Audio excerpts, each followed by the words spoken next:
Hello friends, आपका स्वागत है सिविलियन क्लासेस में। तो प्यारे बच्चों, हम लोग बात कर रहे थे मैकेनिक्स ऑफ स्ट्रक्चर के बारे में, जिसमें हम लोग यूनिट नंबर 7 पढ़ रहे थे, स्ट्रेसेस इन बीम। तो प्यारे बच्चों, स्ट्रेसेस इन बीम में हमने क्या बताया था कि किसी भी बीम में मेनली दो प्रकार के क्या होते हैं, स्ट्रेस डेवलप होते हैं, bending stress and shear stress. तो प्यारे बच्चों, सबसे पहले हम पहला पार्ट्स के बारे में बात कर रहे थे, जिसका नाम क्या था, बेंडिंग स्ट्रेस। तो प्यारे बच्चों, पिछले क्लास में हमने क्या बताया था कि किसी भी बीम में बेंडिंग स्ट्रेस कितना डेवलप हो रहा है वो हम बेंडिंग इक्वेशन या फ्लेक्सुरल इक्वेशन से निकालते हैं। फिर हमने आज हम लोग देखेंगे प्यारे बच्चों कि वो जो बेंडिंग इक्वेशन था उसको डिराइव्ड कैसे किया जाए। तो देखिए प्यारे बच्चों, डिराइव कैसे करेंगे। मान लेते हैं कि कोई बीम हमने पहले कंसीडर कर लिया ए बी सी डी। कोई बीम हमने पहले कंसीडर कर लिया ए बी सी डी। हमने कोई बीम को कंसीडर किया जिसको क्या नाम दे दिया, ए बी सी डी। फिर बच्चों, ये भी हमने मान लिया कि जो बीम है शुरू में वो क्या है, स्ट्रेट है, मतलब एकदम स्ट्रेट है। कब? जब इस पे कोई लोड लगाया नहीं गया तब। ठीक है ना प्यारे बच्चों। जब अब हम क्या करेंगे, इसको बेंडिंग इक्वेशन को डिराइव करने के लिए हम इस बीम का एक छोटा सा सेक्शन लेंगे जिसका लेंथ क्या होगा, डीएक्स। हमने क्या बोला, इस इक्वेशन को डिराइव करने के लिए बीम का हम छोटा सा सेक्शन लेंगे जिसका लेंथ क्या होगा, डीएस। अब प्यारे बच्चों, इस बीम में एक बेंडिंग मोमेंट डेवलप करवाएंगे एम। अब हम यही देखेंगे प्यारे बच्चों, इस बेंडिंग मोमेंट एम को डेवलप करने के लिए इस सेक्शन पे कितना बेंडिंग स्ट्रेस डेवलप होता है। तो प्यारे बच्चों, हम क्या किए, इस पे एक ट्रांसवर्स लोड लगा दिए। ट्रांसवर्स लोड जब तक नहीं लगाएंगे प्यारे बच्चों, तब तक ये बेंडिंग मोमेंट आएगा कहां से, है ना। तो ट्रांसवर्स लोड या इस बेंडिंग मोमेंट को अप्लाई करने के दौरान आपका ये बीम इस प्रकार से शेप में आ गया होगा, डिफ्लेक्टेड शेप में आ गया होगा, है ना प्यारे बच्चों। हमने क्या बोला कि जैसे इस मोमेंट को अप्लाई किया, मोमेंट कैसे अप्लाई हुआ होगा, इस ट्रांसवर्स को लोड को लगाने के बाद ही अप्लाई हुआ होगा। तो जैसे इस ट्रांसवर्स लोड को हमने अप्लाई किया होगा तो आपका जो बीम है प्यारे बच्चों डिफ्लेक्ट होकर इस शेप में हो गया होगा। तो प्यारे बच्चों, जब इस शेप में हो गया होगा, हमको किस सेक्शन पे चर्चा करना है, सिर्फ इस सेक्शन पे। अब देखिए प्यारे बच्चों, सेक्शन भी देख लीजिए, न्यूट्रल एक्सिस के पास कटा हुआ पी और क्यू है, और जो हमने सेक्शन लिया है उसका नाम आर और एस दे दिया। उसी पोर्शन को जब हमने यहां देखिए, जब डिफ्लेक्ट हो गया, जब ये डिफ्लेक्ट हो गया तो न्यूट्रल एक्सिस के पास हमने क्या लिख दिया, पी डैश क्यू डैश। क्यों? क्योंकि न्यूट्रल एक्सिस के पास पी और क्यू था, तो यहाँ पे पी डैश और क्यू डैश कर दिया, और आर और एस को क्या कर दिया, आर डैश और S dash after the deflection. तो देखिए प्यारे बच्चों, हम लोग यहाँ पे क्या लिखे हैं, देखिए यही बीम को डिफ्लेक्ट किया गया, बस आपको बढ़िया से दिखाने के लिए इस बीम का थोड़ा सा डायमेंशन बढ़ा दिया गया है ना। यही बीम है प्यारे बच्चों आफ्टर द डिफ्लेक्शन। जब ये प्यारे बच्चों डिफ्लेक्ट हुआ होगा तो आर्क ऑफ सर्किल बन गया होगा। कैसा बन गया होगा, आर्क ऑफ सर्किल बन गया होगा। तो इसका कुछ ना कुछ रेडियस होगा और सेंटर होगा। तो हमने मान लिया कि इसका सेंटर ओ है और रेडियस आर है। चलिए, तो देखिए प्यारे बच्चों, हमने यहाँ पे क्या लिखा, consider a beam ABCD which is straight. क्या है, स्ट्रेट है। कब? When load can not be applied, या स्ट्रेट है जब हम इस पे कोई लोड अप्लाई नहीं किए हैं। Now consider a small length dx. अब हम क्या किए, कोई स्मॉल लेंथ कंसीडर किए बीम का, जिसका नाम क्या, जिसका लेंथ कितना है, डीएक्स, है ना, in a beam and subjected to a bending moment at the end. और इसके एंड पे, बीम के एंड पे क्या सब्जेक्ट करवा दिए हैं, बेंडिंग मोमेंट। ठीक है प्यारे बच्चों, चलिए पहले आप इसको बढ़िया से ड्रॉ कर लीजिए।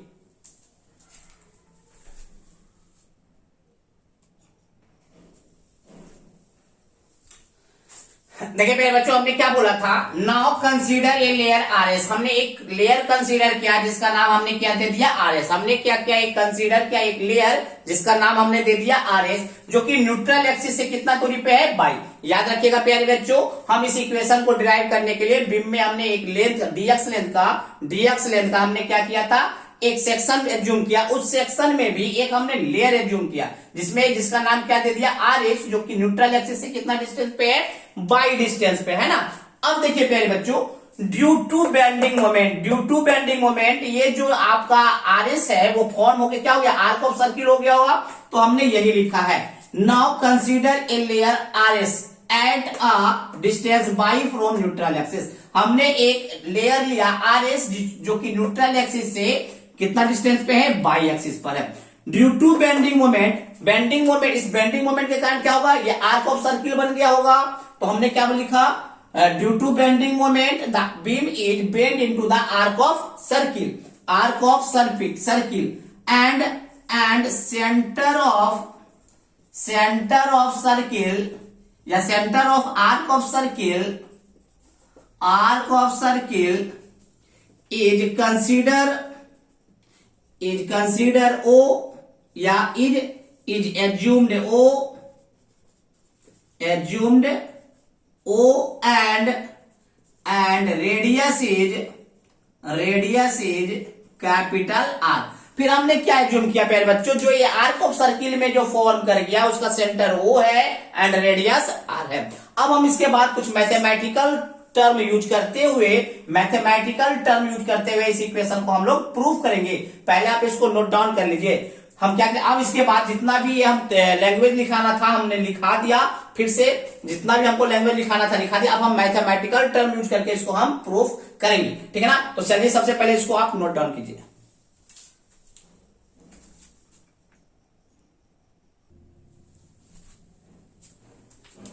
देखिए प्यारे बच्चों, हम इसको अब मैथमेटिकल टर्म यूज करते हैं। इनिशियली आपको क्या दिख रहा है प्यारे बच्चों, भाई आरएस का न्यूमेरिकल वैल्यू और पीक्यू का न्यूमेरिकल वैल्यू सेम होगा। आरएस का न्यूमेरिकल वैल्यू और पीक्यू का न्यूमेरिकल वैल्यू सेम होगा प्यारे बच्चों, क्योंकि ये इनिशियली स्टेट पोजीशन में है। तो इनिशियली हम क्या बोल सकते हैं, आरएस इक्वल टू पीक्यू, ठीक है ना। अब देखिए प्यारे बच्चों, पीक्यू आपका क्या है, न्यूट्रल एक्सिस है। पीक्यू आपका क्या है, न्यूट्रल एक्सिस है। तो डिफ्लेक्ट हुआ होगा पी डैश क्यू डैश हो गया होगा। डिफ्लेक्ट होने के बाद क्या हो गया, पी डैश क्यू डैश। तो प्यारे बच्चों डिफ्लेक्ट भी हुआ होगा तो आपका पीक्यू का वैल्यू चेंज नहीं होगा, क्योंकि हमको पता है कि न्यूट्रल एक्सिस का लेंथ कभी भी चेंज नहीं होता। न्यूट्रल एक्सिस जब चेंज नहीं होता है प्यारे बच्चों, तो पीक्यू बराबर हुआ होगा पी डैश क्यू डैश। ये तो कंफर्म है प्यारे बच्चों। चलिए अब हम इसका बात करें, हम इस लेयर का बात करें प्यारे बच्चों। देखते हैं इस लेयर का बात करते हैं, तो थोड़ा छोटा सा बनाते हैं। देखिए या साइड में बना देते हैं।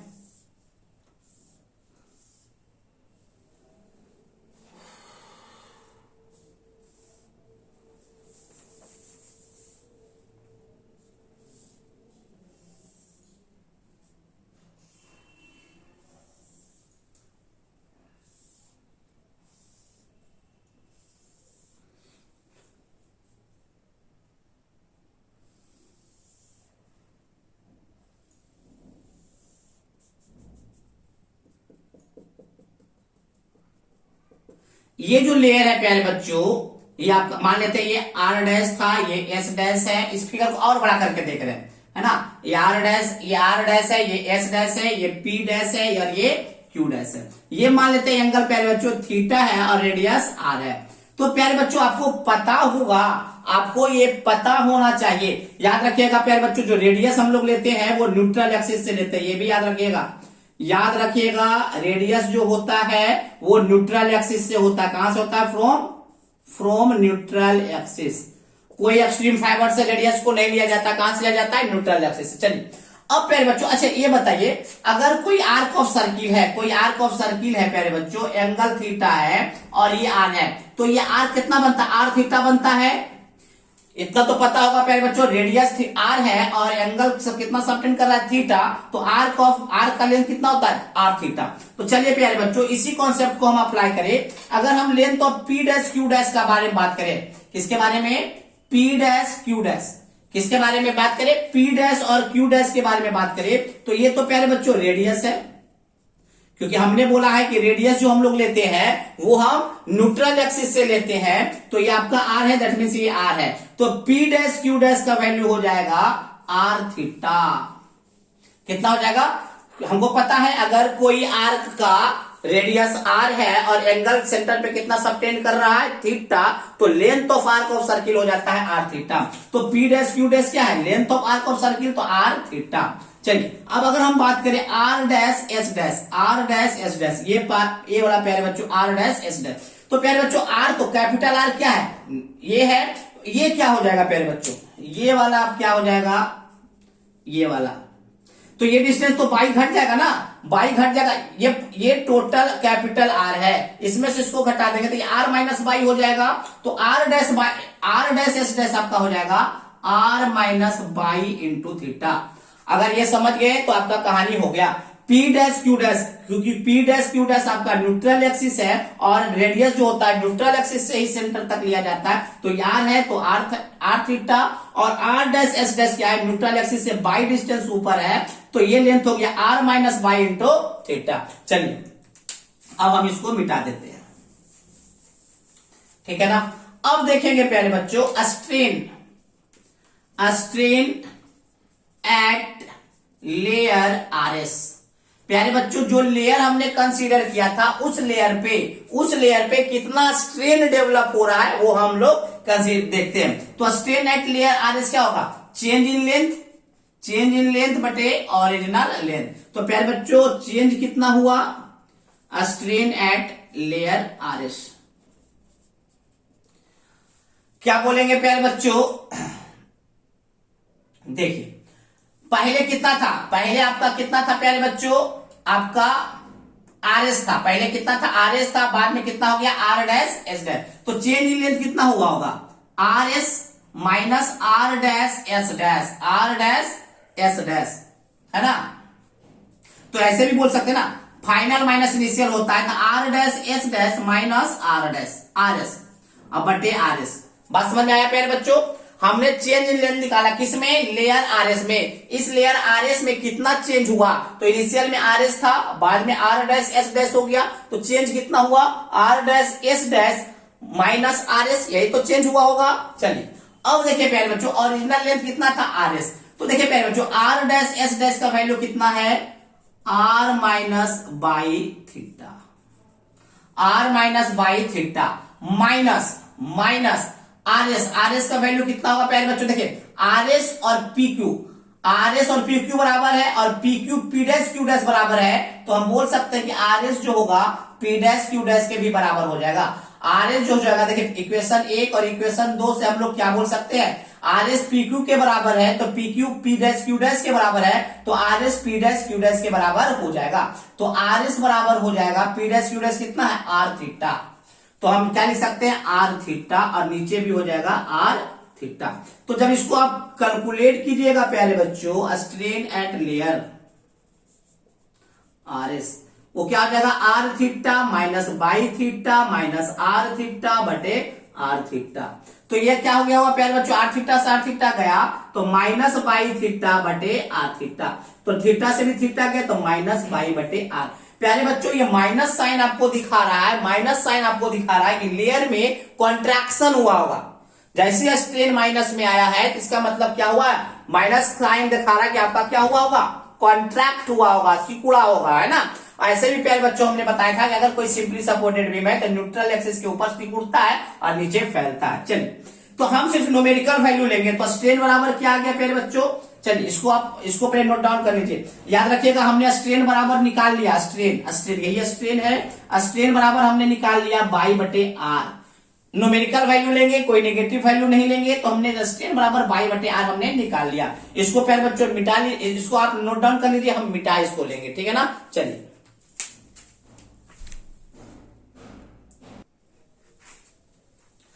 प्यारे बच्चों हमने अभी प्रूफ किया था स्ट्रेन इक्वल टू बाई बटे आर, अभी हमने प्रूफ करके ये लाया था। अकॉर्डिंग टू हुक्स लॉ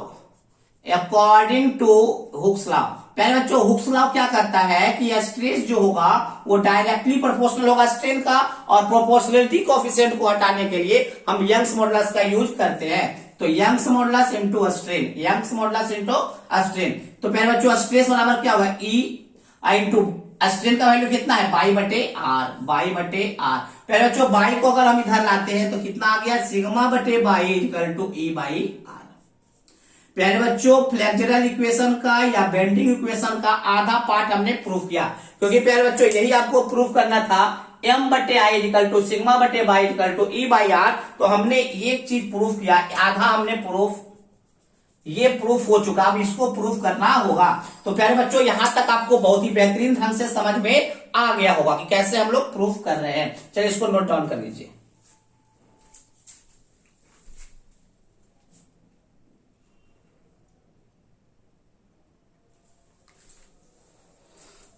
चलिए प्यारे बच्चों हम क्या करते हैं, इस बीम का देखिए एक पार्ट हमने प्रूफ कर दिया है, अब दूसरा पार्ट हम लोग प्रूफ करने जा रहे हैं। तो प्यारे बच्चों हम इस क्रॉस सेक्शन को हमने यहाँ पे बना लिया, ये जो क्रॉस सेक्शन है वो हमने यहाँ पे बना लिया। तो प्यारे बच्चों ये क्रॉस सेक्शन में हमने क्या देखा, ये न्यूट्रल एक्सिस है, ये हमारा लेयर आरएस है जो कि कितना डिस्टेंस पर है, बाई डिस्टेंस पे है। चलिए अब देखिए प्यारे बच्चों इस बाई डिस्टेंस पे जो आरएस लेयर है उसमें कुछ ना कुछ फोर्स डेवलप हो रहा होगा। We assume that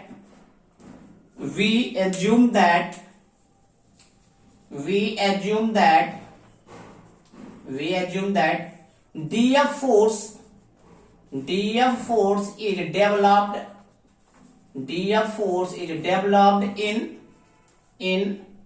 a layer RS, प्यारे बच्चों हमने क्या एज्यूम किया कि इस आरएस लेयर में, सॉरी स्मॉल आर ले लीजिएगा, प्यारे बच्चों इस आरएस लेयर में कितना फोर्स डेवलप हो रहा है, डीएफ फोर्स डेवलप हो रहा है। अब देखिए प्यारे बच्चों नीचे क्या लिखेंगे, due to df force bending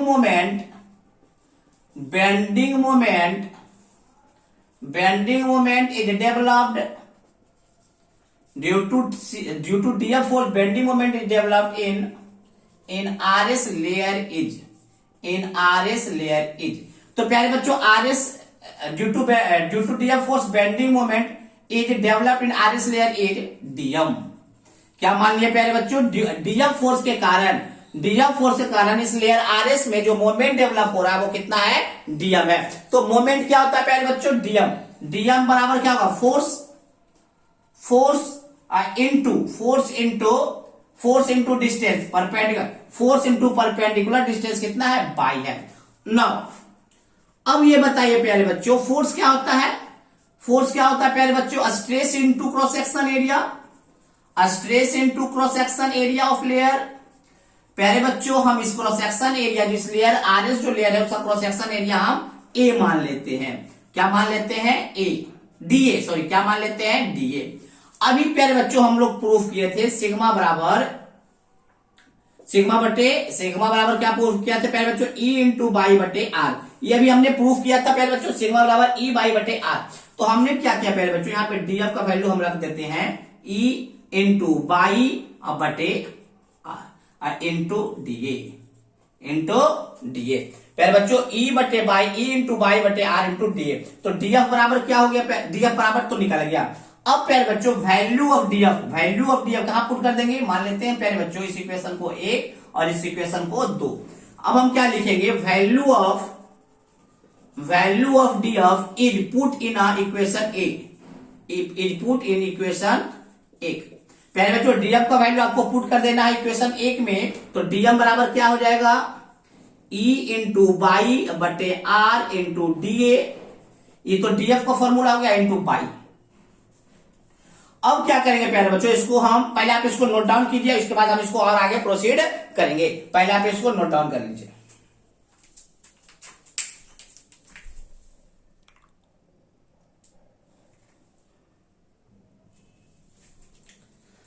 तो प्यारे बच्चों हम लोग यहां तक बात किए थे डीएम मतलब उस छोटे से सेक्शन जैसे आरएस सेक्शन पे कितना मोमेंट डेवलप हो रहा है, तो ये हमने प्रूफ किया। चलिए आगे का देखते हैं प्यारे बच्चों। तो प्यारे बच्चों अगर हम चाहते हैं we calculate bending moments, we calculate bending moment in a cross section. कितना हो जाएगा प्यारे बच्चों, दोनों साइड क्या करना होगा, इंटीग्रेट करना होगा। तो cross section then integrate both side, प्यारे बच्चों लेयर बहुत सारा है ना, तो इसमें हम तो एक ही लेयर का निकाले हैं, सारे लेयर का अगर निकालना होगा तो इसको इंटीग्रेट करना होगा। तो क्या करेंगे प्यारे बच्चों, डीएम का integration equal to E by R, ये हो जाएगा प्यारे बच्चों integration of y square dA. प्यारे बच्चों डीएम को जब इंटीग्रेट करेंगे तो एम हो जाएगा E by R into integration of y square dA. अब देखिए प्यारे बच्चों आप पढ़ चुके हैं मोमेंट ऑफ इनर्शिया में हमने यही बताया था कि एरिया का 2 बार अगर हम मोमेंट लेते हैं दैट मीन्स आई बराबर ए आर स्क्वायर। यही तो हमने बताया था, आई बराबर ए आर स्क्वायर। तो यहाँ पर भी देखिए प्यारे बच्चों, उस छोटे से सेक्शन का ए आर स्क्वायर है, इसको इंटीग्रेट करेंगे तो पूरे क्रॉस सेक्शन एरिया का क्या निकल जाएगा, मोमेंट ऑफ इनर्शिया। प्यारे बच्चों एम बराबर ये भी आपका क्या है, ई बटे R into second moment of area. ये आपका आई बराबर हमको पता है ए आर स्क्वायर है ना, integration of y square d क्या है, second moment of area, second moment of area. अब प्यारे बच्चों हमको पता है कि सेकेंड मोमेंट ऑफ एरिया जो होता है आई कहलाता है, क्या कहलाता है, एम बराबर ई बटे आर इंटू आई, क्या कहलाता है, आई। तो चलिए प्यारे बच्चों, तो इसको जब हम इसको सॉल्व करेंगे तो आई को इधर ले आते, एम बटे I equal to E by R. प्यारे बच्चों ये देखिए एम बटे I equal to E by R, पहले वाले इक्वेशन में जो हमने प्रूफ किया था उसको ए मान लीजिएगा। पहले एक पार्ट में हमने इसको प्रूफ किया था, इसको आप ए मान लीजिएगा और दूसरे पार्ट को बी मान लीजिएगा। तो फ्रॉम ए एंड बी क्या हो जाएगा प्यारे बच्चों, एम बटे आई इक्वल टू सिग्मा बटे y equal to E by R. प्यारे बच्चों इसका जो डेरिवेशन है देखिए हमने डिराइव कर दिया, इस इक्वेशन को हम लोग डिराइव कर दिए हैं। इक्वेशन क्या कहलाता है, बेंडिंग इक्वेशन या कहलाता है फ्लेक्चरल फॉर्मूला। तो प्यारे बच्चों ये डेरिवेशन आता है, तो याद रखिएगा इसी इक्वेशन पे आपका इस चैप्टर में न्यूमेरिकल भी बनने वाला है। इसी इक्वेशन से आपका इस चैप्टर में न्यूमेरिकल भी बनेगा। तो प्यारे बच्चों इसका डेरिवेशन सही से समझ ले, सही से समझे, इसको अपने से एक बार दो बार प्रैक्टिस करें ताकि आप इस पे आसानी से हाथ इसमें आपका बैठ जाए, समझ में आ जाए और एग्जाम तक इसको आसानी से ले जा सके। ठीक है प्यारे बच्चों, तो आज के लिए बस इतना ही। Thank you. अगले क्लास में मिलेंगे कुछ नए कॉन्सेप्ट के साथ। Thank you.